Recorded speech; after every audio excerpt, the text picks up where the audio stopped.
Budget पर जो माननीय ओम प्रकाश जी ने बातें रखी उससे अपने आप को संबद्ध करते लिख के दे दीजिएगा। हो गया आपका, तो लिख के दे देना, डन कर देंगे।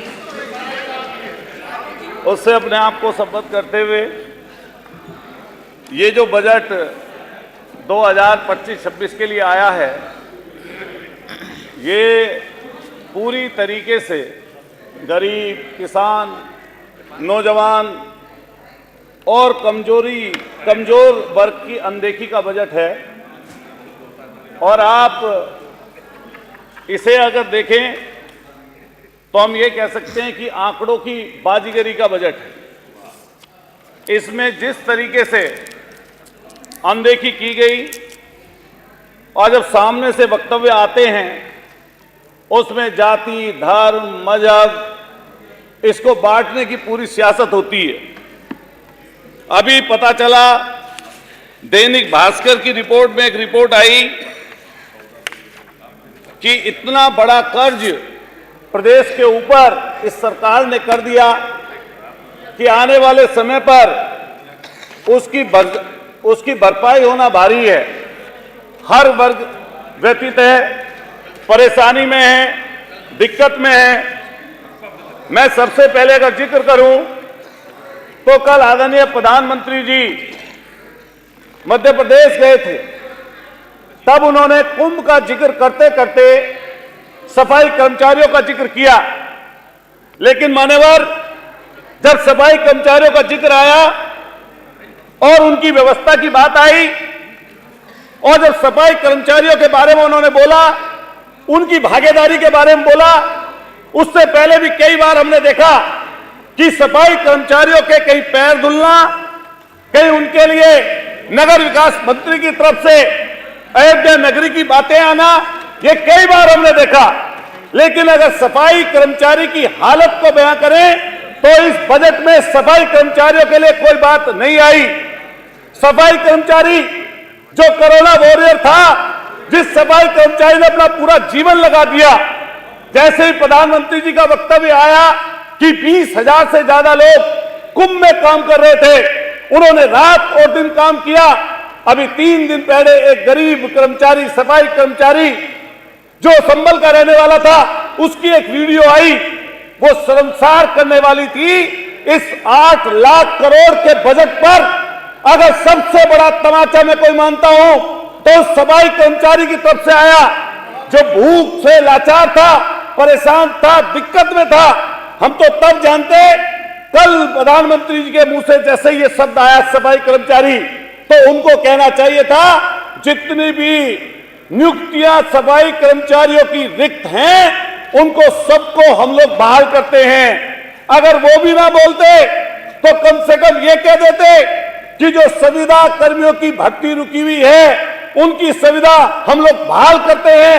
अगर संविदा भी बहाल ना करते तो कम से कम चिढ़ाने का काम तो ना करते। अगर कुछ भी ना करते तो 500 रुपए का उनकी सैलरी में इजाफा सफाई कर्मचारियों को कर देते। इस बजट में उनके लिए कुछ लेके आ जाते। मैं सफाई कर्मचारियों की तरफ से कहना चाहता हूं कि वो भागीदार है देश के विकास के लिए, स्वस्थ स्वास्थ्य और जीवन के बचाव के लिए। कभी नहीं समझते हीन अपने आप को, क्यों हीनता रखते मानव के लिए। सलाम है उनकी मेहनत और जज्बे के लिए, हर खुशी का त्याग और समर्पण के लिए। गिनती नहीं करते, देश के विकास में उनकी हम लोग सबसे ज्यादा हकदार हैं। वो देश के विकास के लिए सहते हैं हमेशा जुल्म और अत्याचार अपने वरिष्ठ का, फिर भी वो नहीं बदलते अपने रूप, अपने शिष्ट का। एक दिन वो खड़े हुए तो हम जीना पाएंगे, सफाई के अभाव में बिगड़ जाएगा अस्तित्व खूबसूरती का। ऐसे हमारे सफाई कर्मचारी हैं। मैं चाहता हूं कि सरकार उनकी दुर्दशा पर ध्यान दे और उनकी व्यवस्था सफाई कर्मचारियों करे। इसके साथ साथ एक तरफ हम लोग न्याय की आस लगाते हैं, लेकिन न्याय की आस लगाते लगाते अभी हमने वकीलों को प्रदर्शन करते हुए देखा।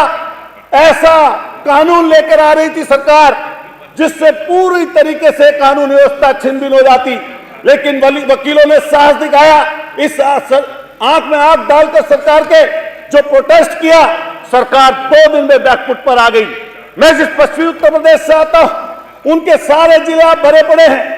एक तरफ आप समाज न्याय की बात करते हैं और एक तरफ हमारे मेरठ पश्चिम का व्यक्ति, मेरठ का हो, सहारनपुर का हो, बुलंदशहर का हो, आपके बागपत का हो, बिजनौर का हो, उन सबको 700-700 किलोमीटर न्याय के लिए जाना पड़ता है।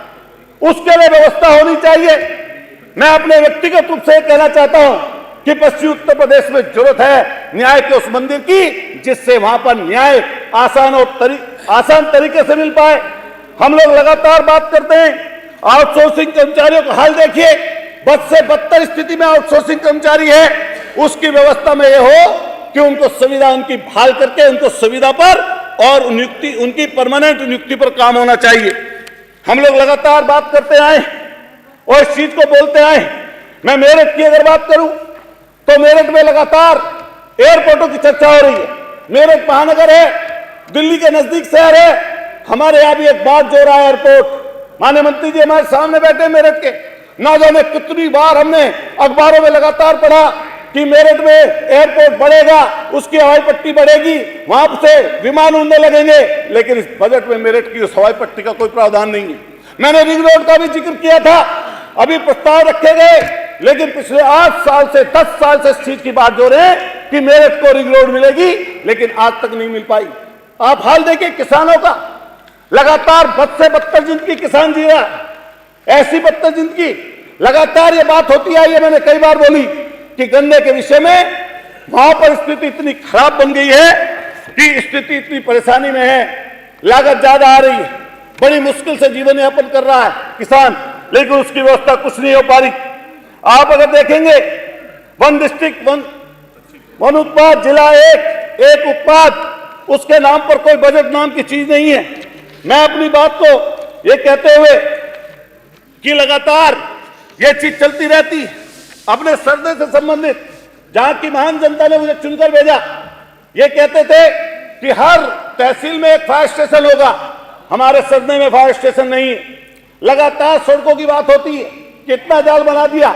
मैंने एक पेड़ की कटाई का मुद्दा उठाया था गंगा नहर की पटरी पर, उस पर काम रुक गया, लेकिन आज 8 महीने में कोई ऐसी व्यवस्था नहीं बन पाई कि उसमें 700 करोड़ का बजट रखे हुए थे, लेकिन उस गंगा नहर की पटरी का काम नहीं चल रहा है। हम चाहते हैं सरकार से इस बजट में उसके प्रावधान को बढ़ाने का काम करना चाहिए था, लेकिन आज तक नहीं हुआ। जलकल विभाग की व्यवस्था देखिए, जहां पानी की टंकियां लगाकर खड़ी कर दी, कभी वो लीक हो जाती हैं, और आप किसी भी सदस्य से पूछकर देखिए, आप किसी भी जगह चले जाइए, पानी की टंकियों की वजह से सारी की सारी सड़कें उखड़ के जा पड़ी हैं। परेशानी और दिक्कत में किसान वहां पर है। हम लोग चाहते हैं किसी सूरत में उसकी सूरत बदलनी चाहिए और उनकी व्यवस्था तय होनी चाहिए कि वो सड़कें जिन्होंने तोड़ी हैं उनको सड़कों का निर्माण करने का काम उन्हीं लोगों को करना चाहिए।